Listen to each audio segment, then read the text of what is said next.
एक तरफ गाजा पर इजराइल के लगातार हमले, दूसरी तरफ दुनिया में फिलिस्तीन को एक देश के तौर पर औपचारिक मान्यता देने की होड़। हाल ही में कई देशों ने फिलिस्तीन को देश के रूप में मान्यता दी है। इन देशों में वो देश भी शामिल हैं जो इजराइल से दोस्ती निभाते हैं। नमस्कार, मैं हूं राज माहौर, आप देख रहे हैं न्यूज वॉच इंडिया। समय के साथ साथ कुछ चीजें बदल जाती हैं और ऐसा ही कुछ बदलाव दिखा है पश्चिम की विदेश नीति में। ब्रिटेन इसके केंद्र में है। वहीं ब्रिटेन, जिसने कभी इजराइल के निर्माण और फिलिस्तीनियों के विस्थापन में सबसे बड़ी भूमिका अदा की थी, ब्रिटेन इस बदलती नीति में अब अगवा बनकर खड़ा है। कनाडा, ऑस्ट्रेलिया, पुर्तगाल जैसे देश भी फिलिस्तीनी राज्य को मान्यता देने वाले बयान जारी कर रहे हैं। इस तरह दुनिया भर में फिलिस्तीन को मान्यता देने वाले देशों की संख्या 150 के करीब हो चुकी है। अब आपका सवाल होगा, फिलिस्तीन को लेकर भारत की नीति क्या है? तो भारत अभी फिलिस्तीन के समर्थन में खड़ा है। 1947 में भी भारत ने फिलिस्तीन के विभाजन के खिलाफ वोट किया था। इसके अलावा भारत 1974 में फिलिस्तीनी मुक्ति संगठन को मान्यता दे चुका है और 1988 में फिलिस्तीनी राज्य को मान्यता देने वाले पहले देशों में से एक था भारत। लेकिन पक्ष ये भी है कि 1950 में भारत ने इजराइल को भी एक देश के तौर पर मान्यता दी। अब फिलिस्तीन को समझते हैं और ये भी समझते हैं कि आखिर विवाद क्या है। वैसे तो फिलिस्तीन अस्तित्व में नहीं है, क्योंकि दुनिया के नक्शे पर फिलिस्तीन नाम का कोई देश है ही नहीं। बावजूद इसके फिलिस्तीन को इंटरनेशनल मान्यता मिली हुई है।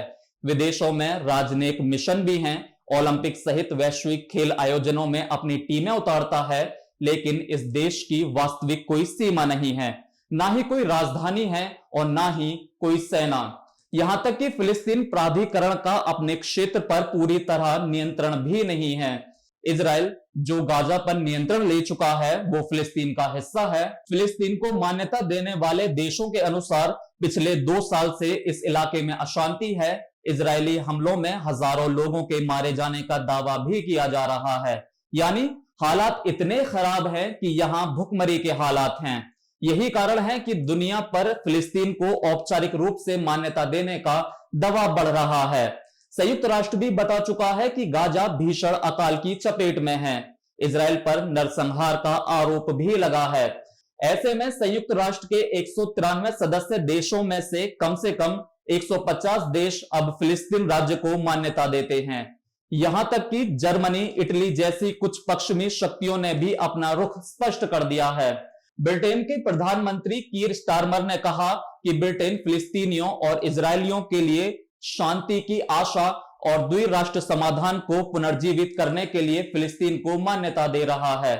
लेकिन इन सब के बीच एक पेच ये भी है कि इजराइल और अमेरिका, यहां तक कि भारत भी ये मानता है कि फिलिस्तीन को औपचारिक रूप से मान्यता देने से हमास को फायदा होगा और चरमपंथियों को बढ़ावा मिलेगा। और इसलिए इजरायली प्रधानमंत्री बेंजामिन नेतन्याहू इस कदम को बेतुका और इजराइल के अस्तित्व को खतरा बता रहे हैं। इतिहास पर नजर डालें तो इजराइल अपने अस्तित्व के लिए लड़ता रहा है, तो फिलिस्तीनी गाजा की तरफ से आतंकवादी गतिविधियां इजराइल में भी होती रही हैं। हालिया तनाव का भी यही कारण है। वैसे आपका इस पूरे मामले पर क्या सोचना है, हमें कमेंट करके जरूर बताइए।